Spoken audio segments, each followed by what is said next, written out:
And the reason why I asked this question, thank you. The reason why I asked this question to start the new year is for a couple reasons. A lot of you came in here with big hopes. Bar none, every one of you here online knew that this was going to be a big lifetime for you. There was a lot of expectation back before you came in, or let's say when you were very young, that you were going to do something outstanding to help the planet. And some of you had dreams about it. I mean, either sleeping dreams or waking dreams. Many of you had aspirations to do something, invent something that was going to really help humanity, or create a business that was going to have a huge impact on the planet. And then it didn't happen. And then your life got derailed in a lot of different ways. And then that old dream, that feeling, this is going to be such a lifetime, and I'm going to do something significant for this planet to help bring it together, to help kind of kumbaya the whole thing, to end wars, and end hunger, and end slavery. Then you got sidetracked. You might have thought you had made mistakes or done something wrong, and then things started falling apart, and whether it's your work or your family or all the rest of that started crumbling apart. And then that dream, that knowingness, seemed like such a distant echo. And then you got to the point where it's just barely surviving. I mean, just keeping your wits about you every day and trying to keep your health in balance and all the rest of that. But I don't want that dream to go unrealized. I don't want that dream to go forgotten, because it's bigger than ever before. It's not what you might have expected. You might not be the one that cures cancer or finds a way to distribute food to the poor or invents some sort of new technology. You're doing something else. And you know exactly what it is. You're allowing your realization. That was what you felt way back when. This is going to be such an important lifetime. I'm going to do something important. And a lot of you think, oh, geez, my ego got in the way. I wanted to be a big shot and famous and everything else. No, actually, your motivation was to do something for the planet, something really, really important. But it wasn't like what you expected. It wasn't being the CEO of a big company or the president of a company or of the United States. It's done very quietly. That's what you're doing right now. Right now. As much as part of you is saying, but I'm not doing anything. I want to scream when you say that. I'm not doing anything. I just sit at home, and I'm not, my name isn't in the headlines, and I haven't written a book yet, and I haven't started my new healing practice. You're doing what you came here to do, and it's done quietly. It's got to be done quietly. You're doing more for this planet than the one who figures a cure for cancer. It's a big statement, but it's very true. It just takes a few. Not religion, not rhetoric. It takes a few allowing themselves. That's all it takes. We're going to have a big discussion about that in a week with Pronos, what the hell is happening right now and why. It just takes a few. That affects more change than anything else. And not because you're proactively trying to change the world. Remember, that's being out of compassion. But when your light shines, to put it quite simply, your radiance illuminates potentials that they might not have ever seen. You just be standing at a coffee shop waiting for your coffee, and here comes a drug addict, what do you call, meth head, coming right behind you to get their coffee with the money they just stole. And you don't have to say a thing. You don't have to do hocus pocus on them or Reiki. Your presence is all that matters. That's it. Because your presence is, for lack of better words, light. It is awareness, consciousness. And suddenly they may see the potential that they're not a meth head, that they're not addicted, that they don't need to steal. And they might never even know this came from you, ever. They just know that suddenly they had a revelation while drinking their coffee and maybe thought their coffee was spiked or something, but that's what you came here for. That's what you came here for. I love feeling back into your aspirations and your desire for this lifetime, not really knowing exactly how it would turn out, but knowing that it would. And you're doing it right now. That's one of those statements that I have to keep saying because you still don't believe it. You're still like, it sounds really good, but Adamus must be talking to the person next to me because I'm not doing that much. You can't possibly imagine in the human logic what you are doing. And that's why I love working with you. That's why I love both provoking you, kicking your butt, and loving you. So let's take a good deep breath with that. Expectations. Planet isn't what you expected it to be. A lot of you thought it was going to be blown up by now. A lot of you thought everybody would get together. We'd have just this wonderful global planetary love and kumbaya. And neither has happened. But yet a lot is happening. So I asked the question, what do humans want? Not what do you want, not Shambra, but the typical human. You'll need a new piece of paper here. What do humans want? Security. Yes, and we won't run the microphone, but speak loudly, and I'll repeat, just so everybody listening in online, who's also in the room here by now, I hope you've expanded and come into the room with us. So security, absolutely. Kind of interesting, a very interesting dynamic for anyone who is a spiritual psychologist. This almost doesn't make sense. You want to be here. Part of you doesn't want to be here. You complain about life, but yet you want security. You want to be even more kind of enclosed than you were yesterday. But security, good one. Good. What else do humans want? Just one at a time, don't they? Everybody's throwing this at me. Acceptance. Acceptance and acknowledgement. And acknowledgement. Yes. Which is an interesting thing in itself. How is one going to get acceptance or acknowledgement if they don't accept or acknowledge themselves? If you out there listening in here listening, if you have an acceptance issue, if you feel other people just don't accept me, they just don't understand me, it's because you don't accept or understand yourself. And did I hear somebody call out, oh crap? Yes, they want acceptance and acknowledgement. They're in this identity struggle to accept themselves. They try looking for it all the time from others. They most never occurs to them to look at it from within. So they're looking for acceptance. Do my parents accept me? Do my coworkers accept me? Does my wife or my husband accept me? Do average people in the street accept me? So they're constantly looking for that. They're looking for acknowledgement or validation. Acknowledgement that they're doing a good job. But if they don't think they're doing a good job as a human, nobody else is going to think they're doing a good job, you see. Absolutely, acceptance and acknowledgement, constantly looking. What else humans looking for? Happiness. The ever elusive happiness. What does happiness mean?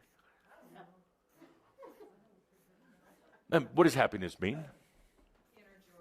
Inner joy. Do you think most people even know how to spell inner joy? Probably not. No. Okay, so under happiness we would put materiality. It could be, yes. But you're absolutely right, and I hear it all the time. You have to. One of the amazing things about being in the non-physical form is if you tune in, you can actually hear prayers. And there's a lot of them every night all over the world. A lot of prayers being said to, whether it's saints or gods or gurus or the unknown, but a lot of prayers, and a lot of them come out with this, "Dear God, I just want to be happy." Like it's up to God. Like God's going to make you happy. It's kind of interesting. And I could do a whole comedy shtick on prayers. I think I will. Whole comedy shtick about when people ask for happiness. What does that generally mean? And then I look into it energetically. It means that they're upset with their spouse or their partner, and happiness is their spouse or their partner is just being nicer to them. They never thought maybe they need to be nicer to themselves, and happiness often is, I just want a job I really love. But then when I ask them, pretending that I'm some archangel, and I ask them, "Well, what job do you want? What job would make you happy?" "Well, I don't know. Just one where people are nice to me. I don't have to work so hard, and I make a lot of money. Maybe I don't need to work at all. Maybe I just sit home." And they don't really understand this thing called happiness. What is happiness? Going out to dinner every night?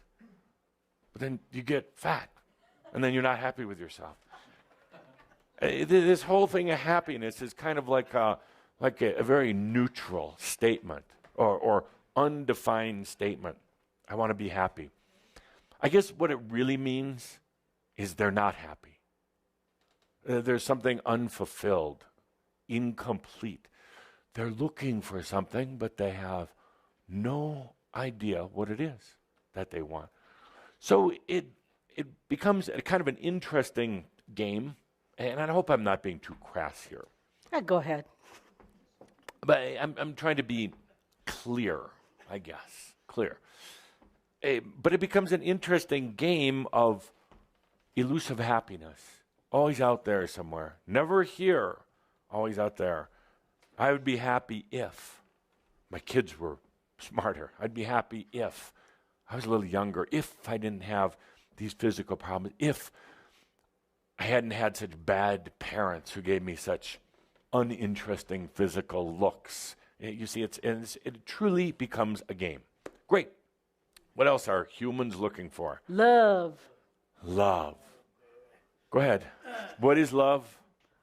That's a song. What is love? How is that? Baby, don't hurt me, because they go hand in hand. See? Yeah, go ahead. Go ahead. You can stand. Would you like to be a celebrity? Yeah, you really do want to be. I want to be a celebrity.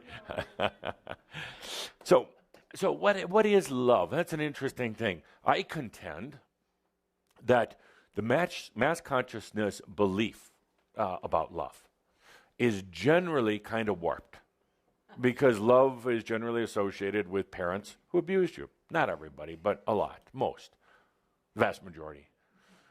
The extremely vast majority.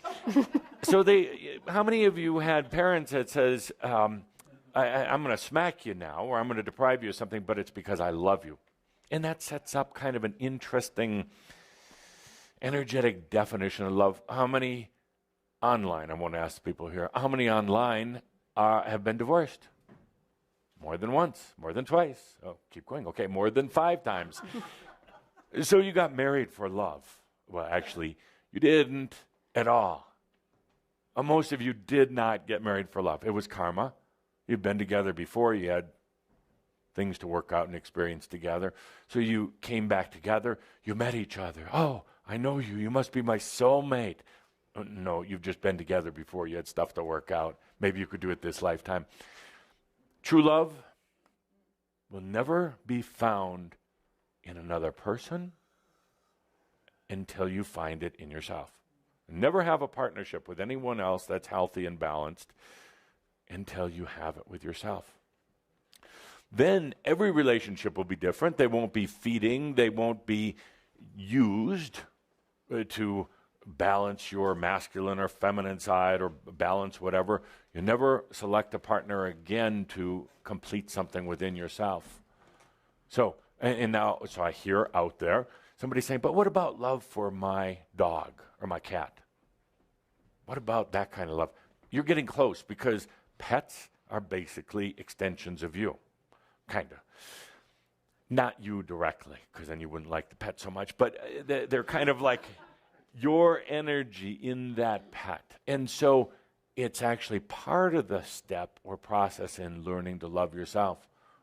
If you can learn to love your animals, your pets, these blessed beings, you can take that now, that same thing, and learn to love yourself. Woof, woof. Meow, meow. So, what else do humans want? Come on. Don't. Distraction, absolutely, yes. Distraction, and they get it. Distraction. They don't know they want distraction. They don't realize that, but that's exactly what they set up. It's a root cause. It's an energy thing. They want that. How come we haven't listed money here? That's really what a lot of it boils down to. Really. Money. Because money gives you security. With money, you think you're going to be accepted. You're going to have happiness. Everybody will love you. And then you're going to distract yourself with all the money you have. It's more in the Western cultures. Yes, I'm hearing. This is a very noisy audience. And not you, but the ones who have joined us. You know, they're willing to speak up more when they're not sitting here. I can hear them yelling at their computers. Yes, it's a Western thing. So, absolutely. But it's not just dollars or pesos or euros, but it's that abundance thing. Everybody wants it because it is a mass consciousness game. It's a huge thing set up in the fabric of mass consciousness. Goods, material, security. So it's very much out there. So much of the pursuit is about that. And everyone here, physically or non-physically, you need to be honest with yourself. If you were given 3 wishes, one of them is going to be money or abundance. You're going to say abundance because, cash. Not just credit, not a 20-year payout on a jackpot, but cash now. And then you call it abundance because it sounds better, doesn't it? Yeah, I choose abundance. No, you're asking for money. So this is an issue. It's huge, and never feel guilty about it. It's just energy. It is just energy. That's all it is.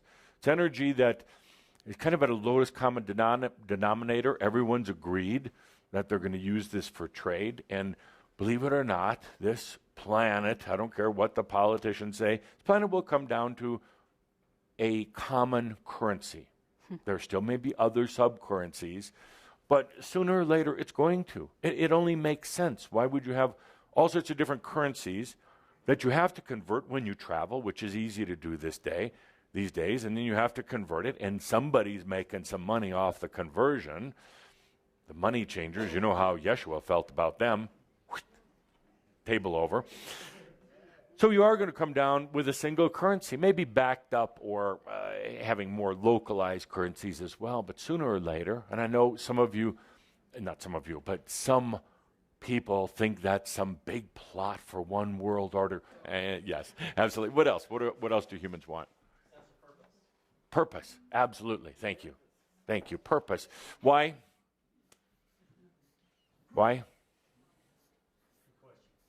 Good question.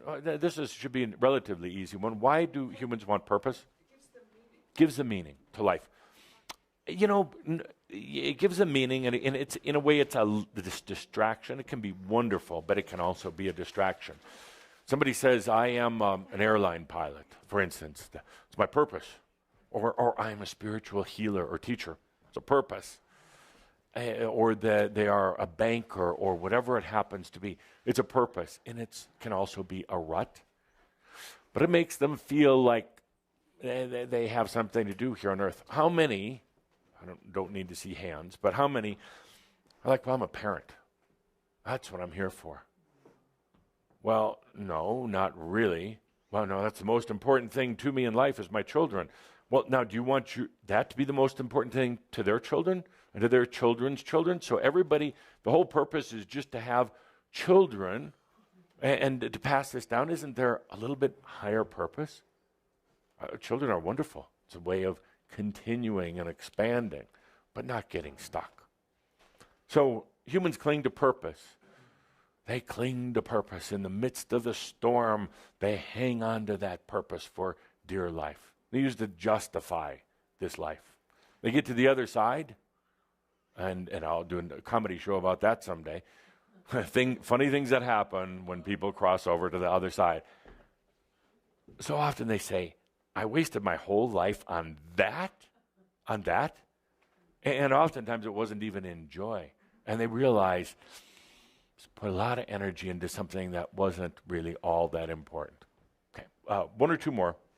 What do humans want? Pardon? Health. Health, absolutely. Health. And, it's interesting with so many of the dynamics going on. They want health, obviously. You want to feel good.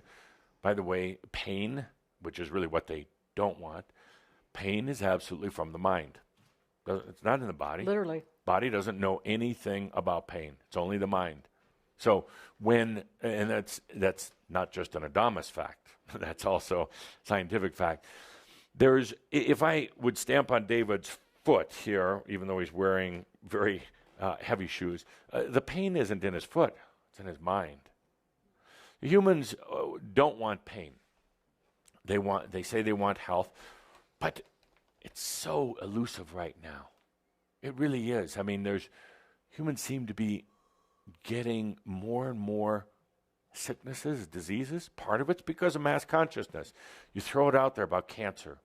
Throw it out there about all these diseases. If you breathe the air in Cincinnati, you're going to get cancer. That's what they say. And so then people adapt that. Suddenly you have a lot of unhealthy people.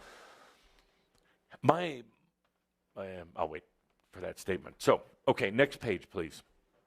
That's what humans want, and the list could go on and on, but that's a pretty good list. So, here's part of this life design process. Your life design is absolutely brilliant.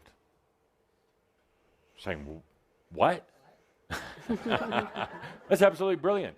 How you've segmented yourself, partitioned yourself, forgotten part of yourself, and therefore experienced yourself. It's been absolutely brilliant. Brilliant. So brilliant that this thing that we call wisdom, the soul, the essence, is part of that life design with you. Working with you right now, even though you're going, I don't know. I haven't talked to my soul ever. Doesn't respond to my many, many requests and demands. I haven't won the lottery. I am getting a little bit older.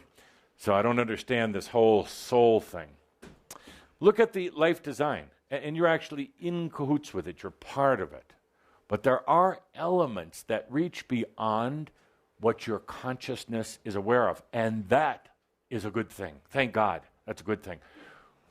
If it was the human self, the limited awareness, human self, running everything, right now, you would be a 7-year-old with a lot of toys and the fastest bike in the neighborhood. You would have stopped right there. That would have been it.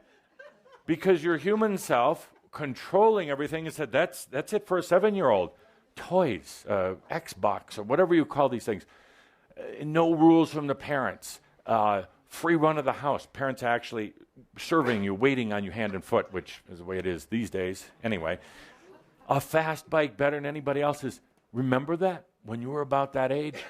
That was it. That was the pinnacle. That was it. You didn't contemplate spiritual qualities.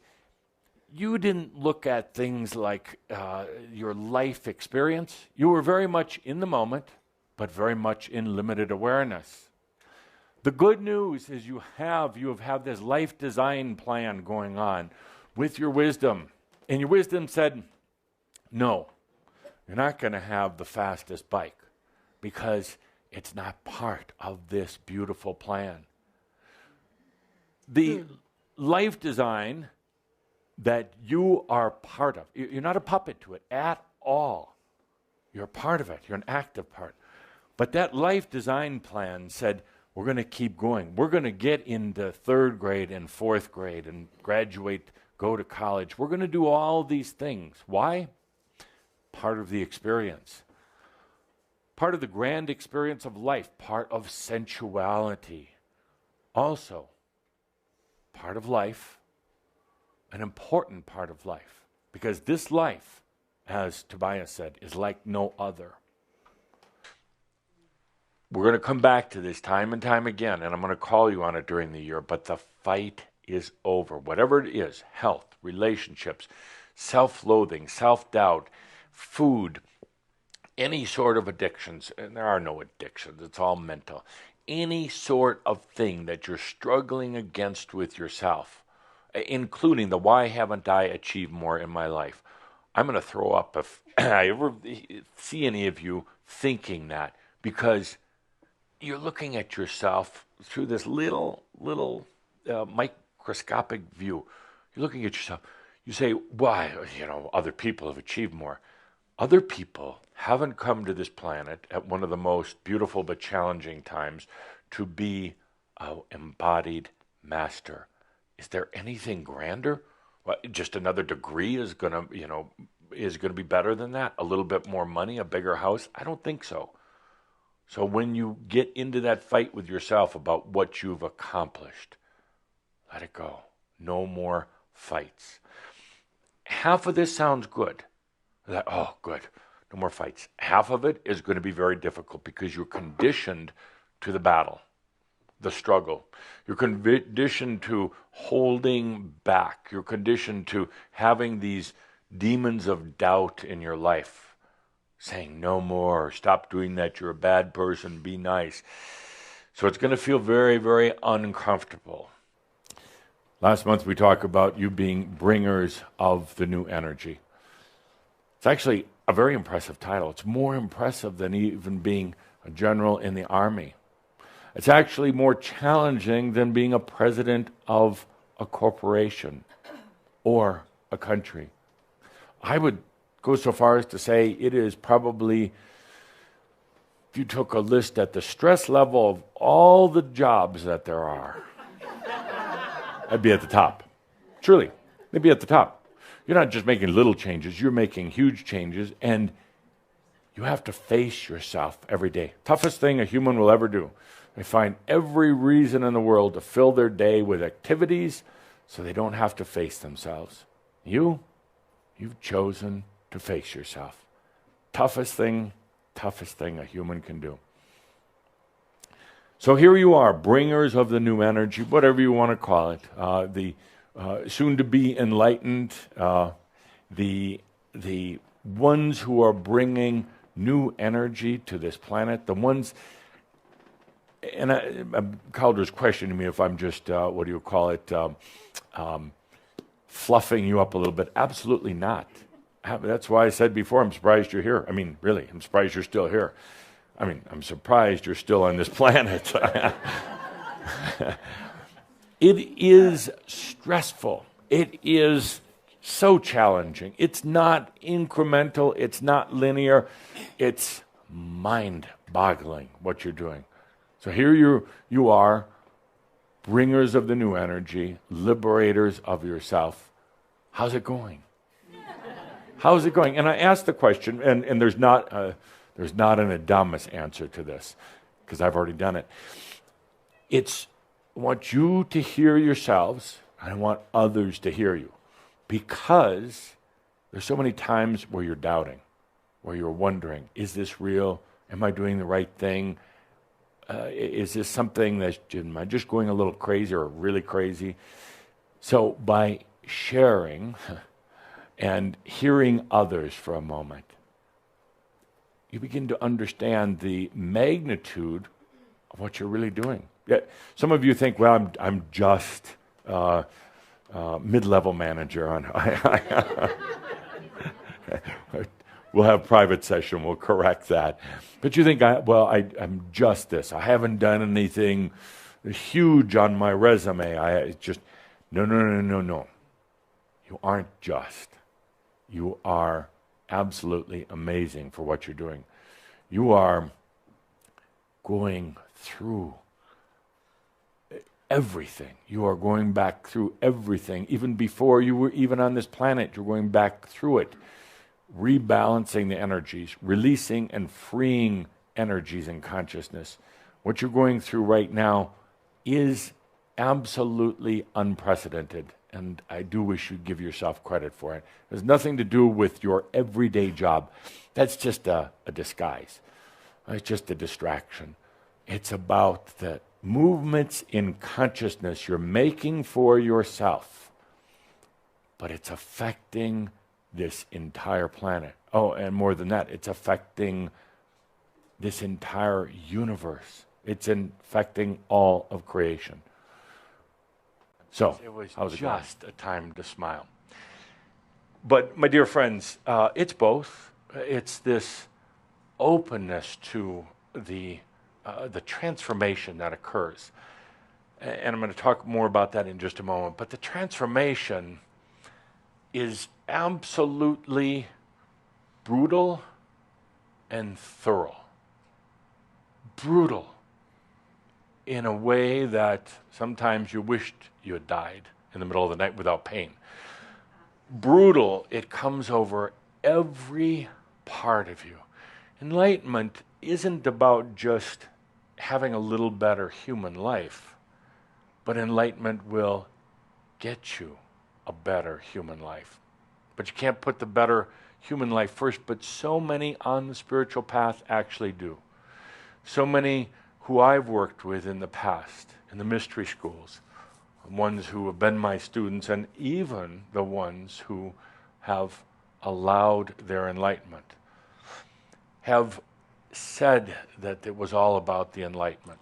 Have said that nothing mattered more than their enlightenment, but yet their everyday actions and their thoughts and their choices, probably choices being first, were not about enlightenment. They were about really just trying to have a little better human life.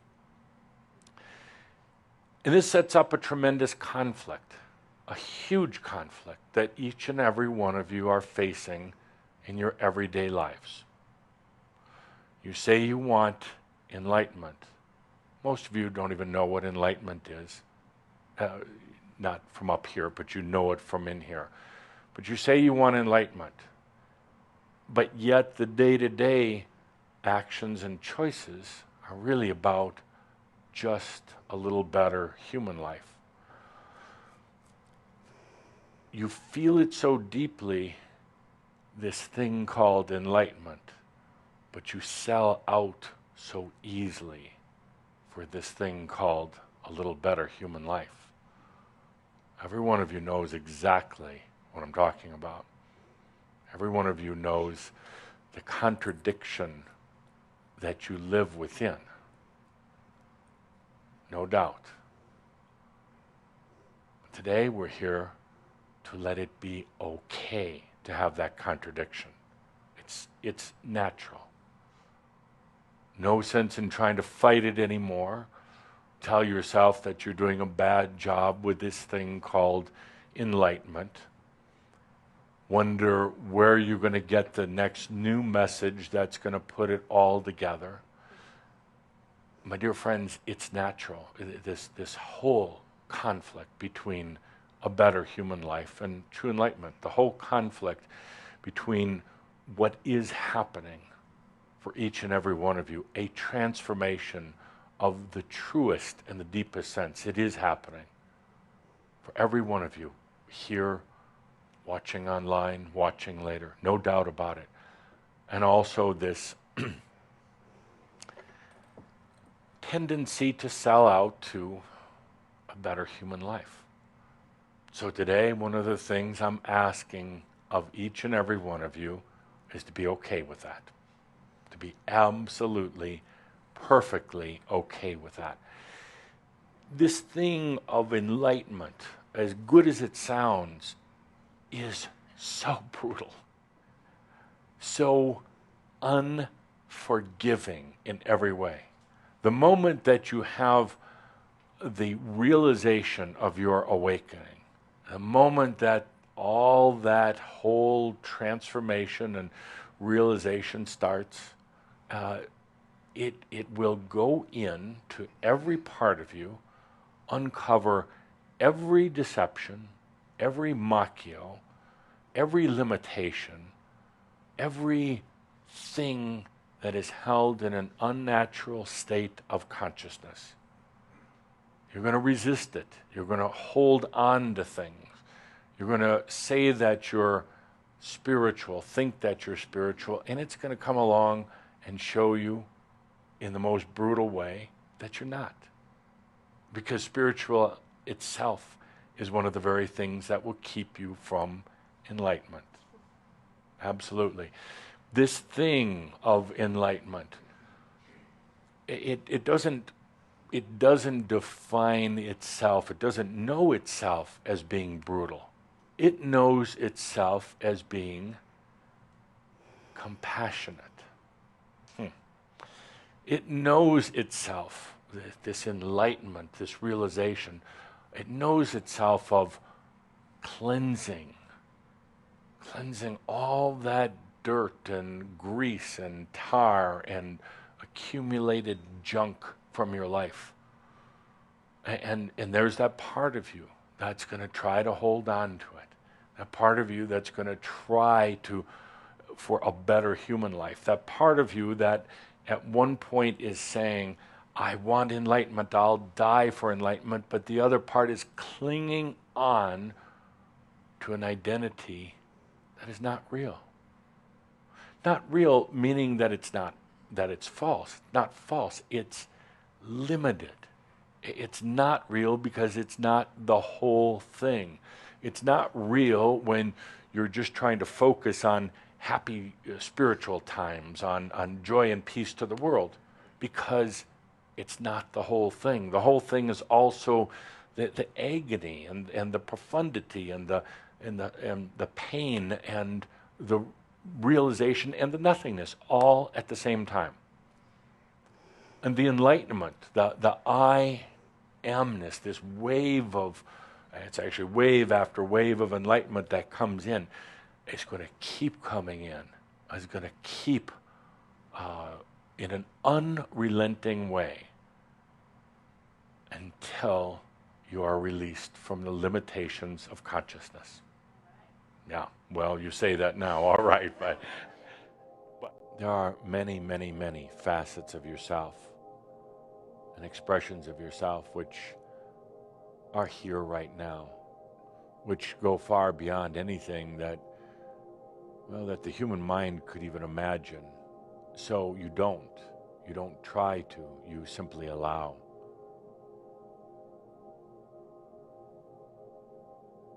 There are things called enlightenment in the divine that the human cannot possibly manufacture or force or command, but you can allow. Sometimes in the allowing, it means that life is going to have different twists and turns of what the human expected. But this human who's trying so hard to be enlightened has an expectation of what would come next. What comes next is truly part of your God algorithm, your divine algorithm, but it may not be consistent with, it may be in conflict with what you call your human algorithm. Humans just being asked to allow this. The human might have thought he or she was going to be some grand spiritual teacher in this lifetime, and it just hasn't even come close. But that was a very human expectation. Now, dear human, you're just being asked to allow. It's like receiving yourself, but not a self that is limited by you, by the human. You're being asked to receive all that you are, but it may be in contradiction to what the human expected. Can you allow that?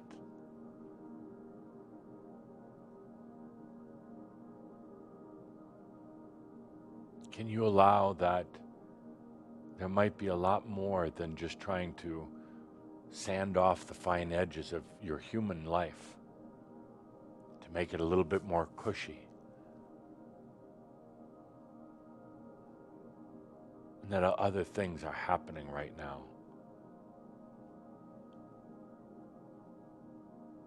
That may make the human a bit uncomfortable.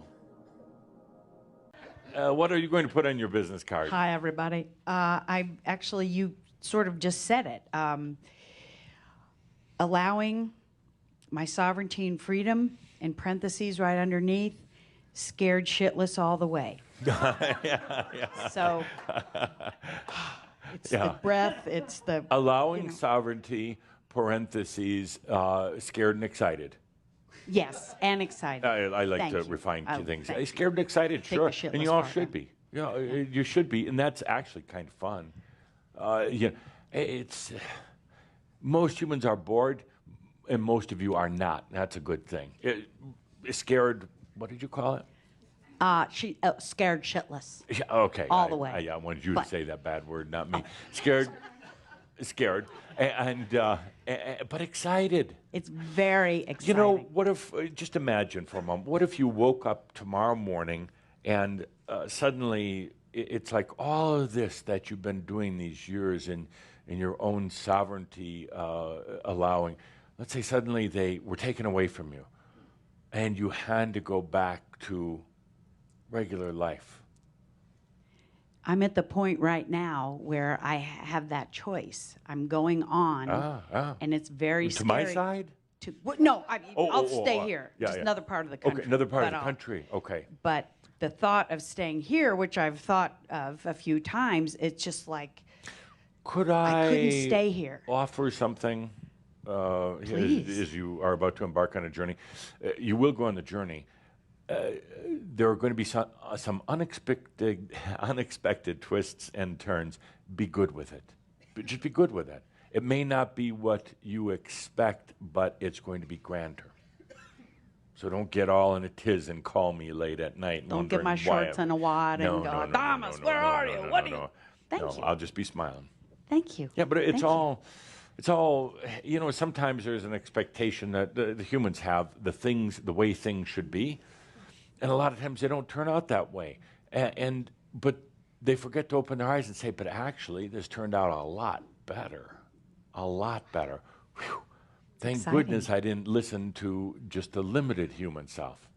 Good. That's the exciting part. Thank you. Great. Well, thank you. Thank you. And you're going to realize that there's things that are going to happen in your life that are going to be beyond what this human here could have imagined.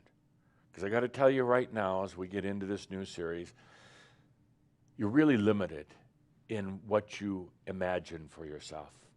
Really limited.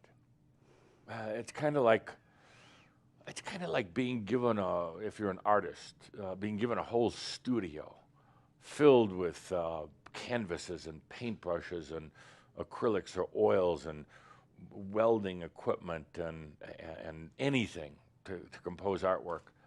And then just taking out a pack of crayons, children's, school crayons, and one little sheet of paper and tearing that in half because you didn't want to waste it, and drawing on that.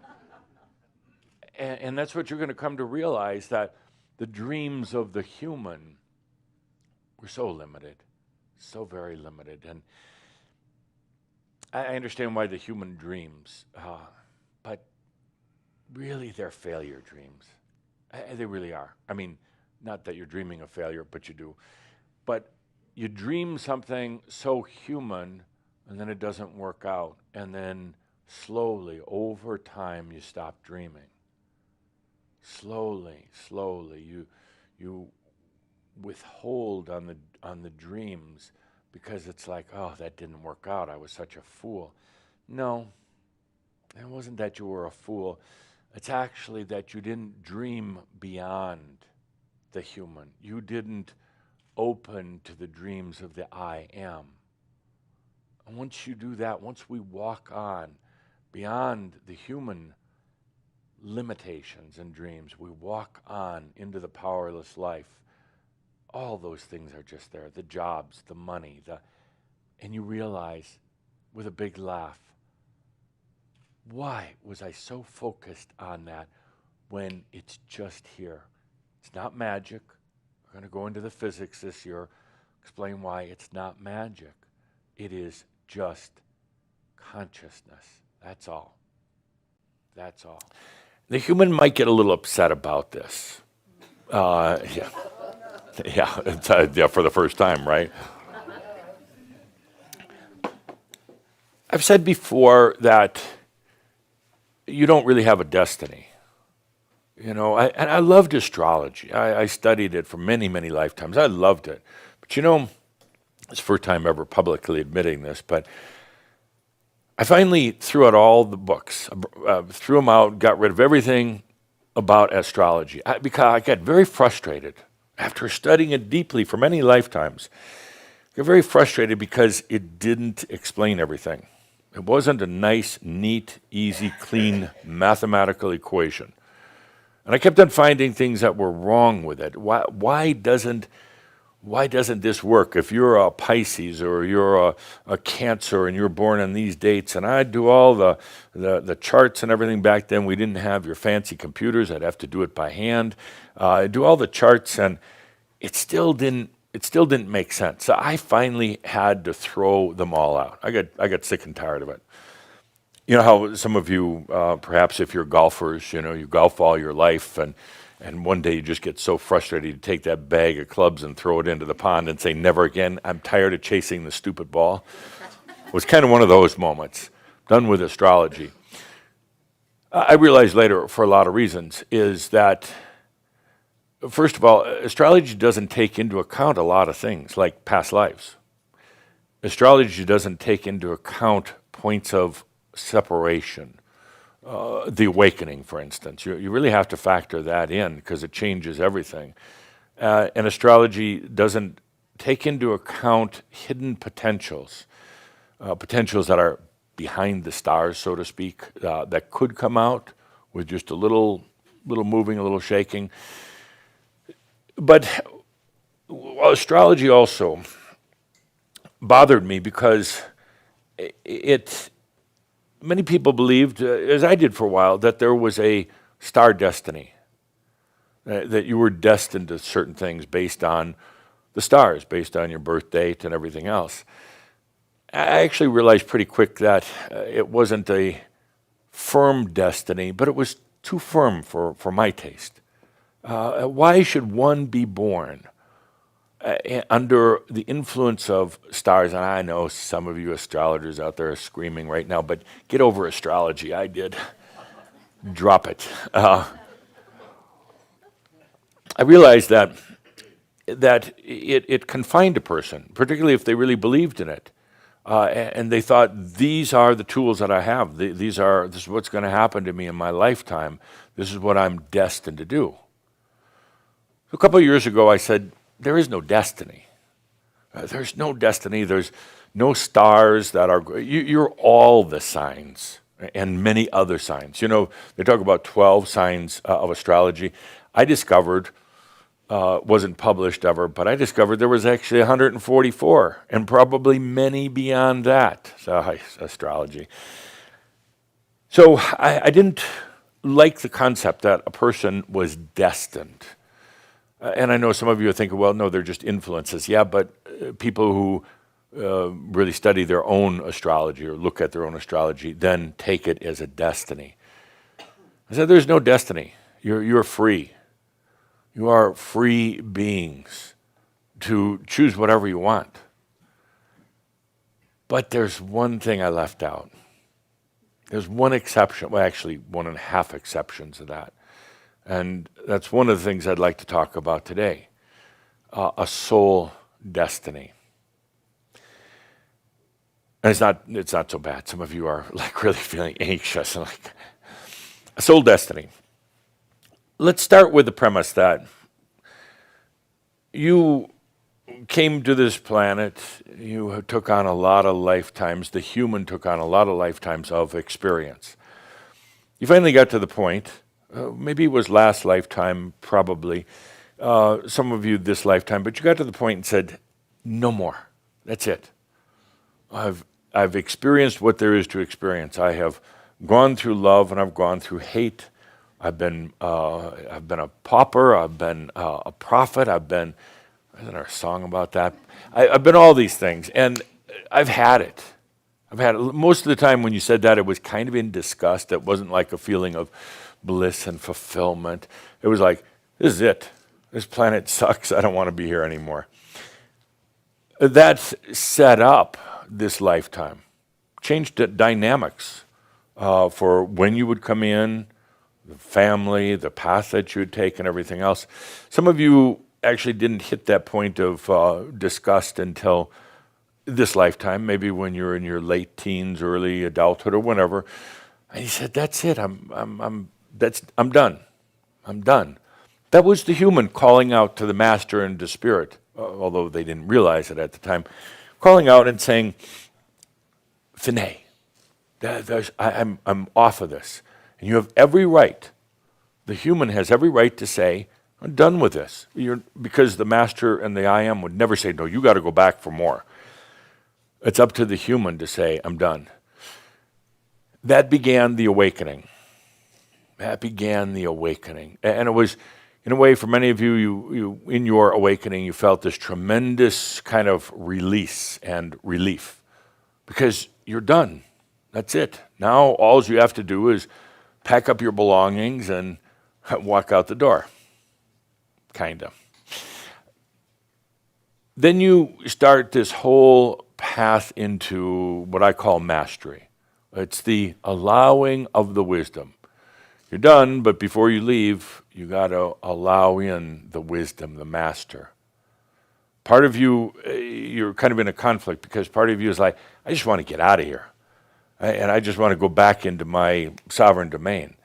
And part of you is like, "Ooh, yeah, I can be a human and a master. I can know everything. I can create anything I want. Maybe I'll stay around for a little while longer and see what that's about." But back to my point.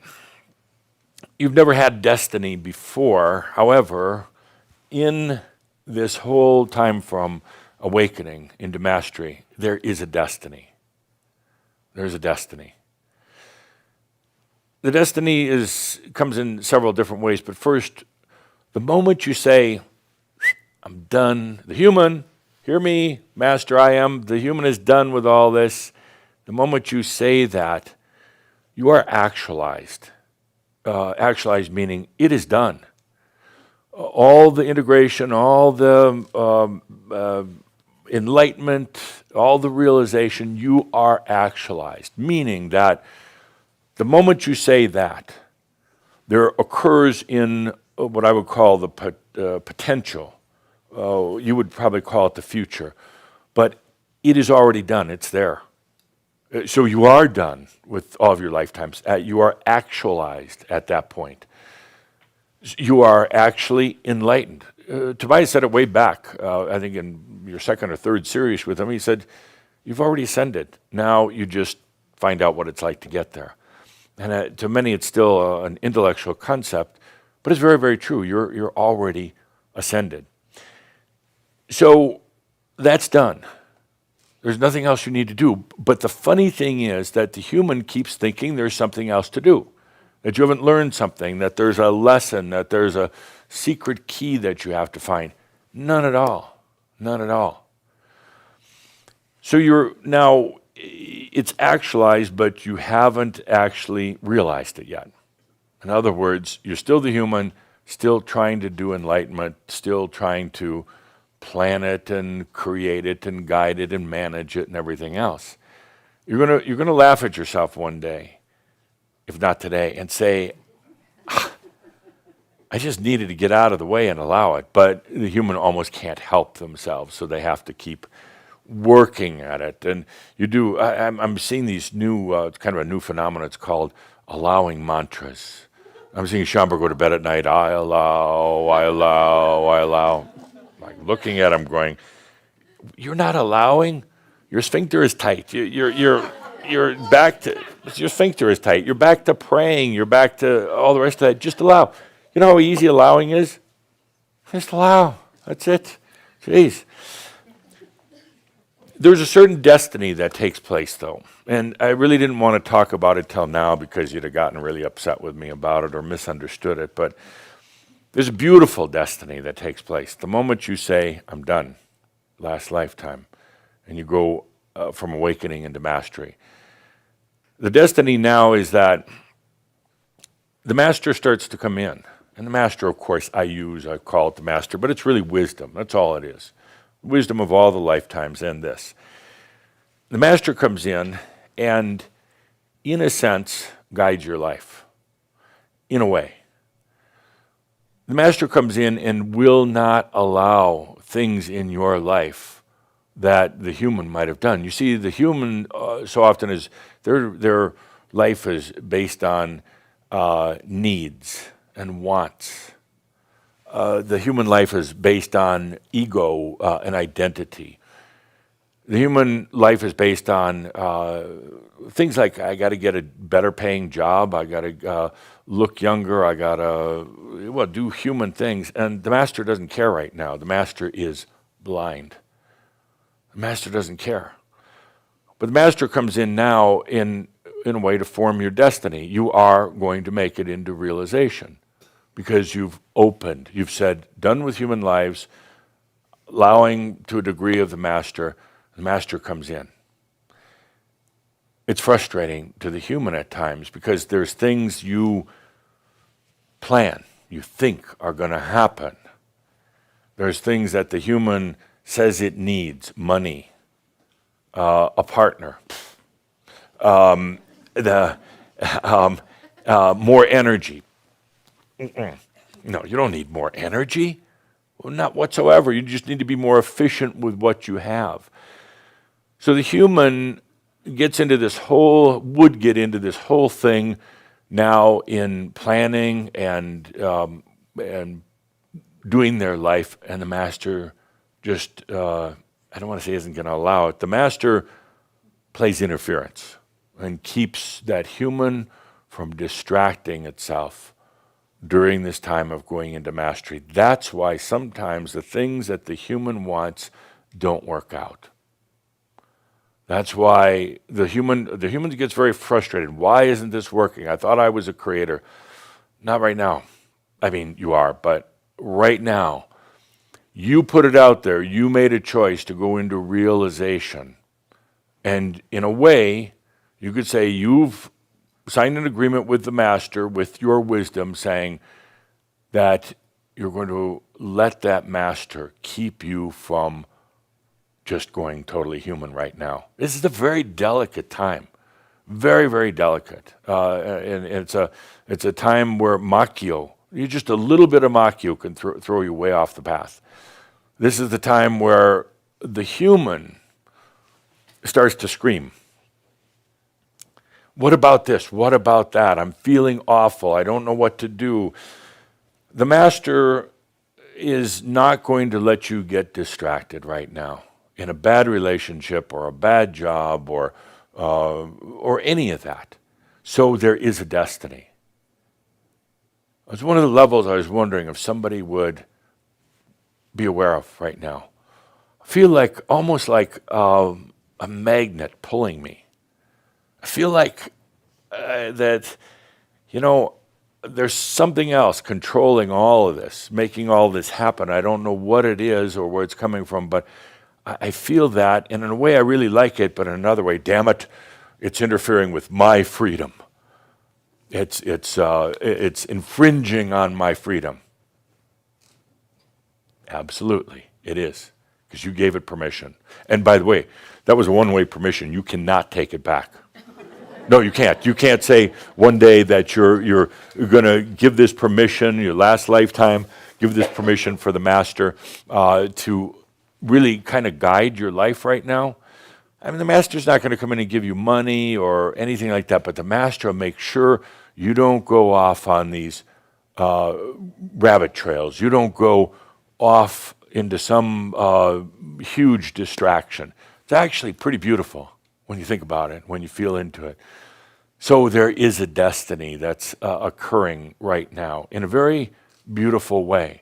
there is that magnetic, something like it's just drawing you, it's just moving you through things. Some of you have had the experience lately that in a way you're trying to plan all this stuff and do all this stuff, and it keeps falling apart and not working. And then when you just let go, something is guiding you along. And sometimes you want to say it's spirit guides or it's UFOs or whatever. It is truly the destiny of the soul. It's the master guiding you, making sure you don't get too distracted, and also that you don't kill yourself right now. That you don't do something so hazardous as to jeopardize this beautiful new life that is coming into being. So I have to ask the question here, a couple of questions. There is the only other time you've had this sort of destiny in all of your lifetimes on earth was when you first got here. First couple of lifetimes, there was kind of a destiny that you were going to integrate with matter. It was because you agreed to it. So there were some things that overrode what would be your human choices. This is the only other time that there is that soul destiny. And I say that because you're frustrated right now to some degree. Why isn't this working different? Why doesn't this work out when I try it? Stop for a moment. Commune with the I am, with the master. They're helping guide you into the realization of what has actually already been actualized in what you would call the future, your realization. It's a beautiful thing, actually, in a way. You realize, I don't have to work at this. I just get to experience it. I don't have to fill it with a bunch of philosophy and macchio, and I don't have to worry about tomorrow. I don't have to worry what's going to happen next. I don't have to worry about it one bit. One bit. You're being guided.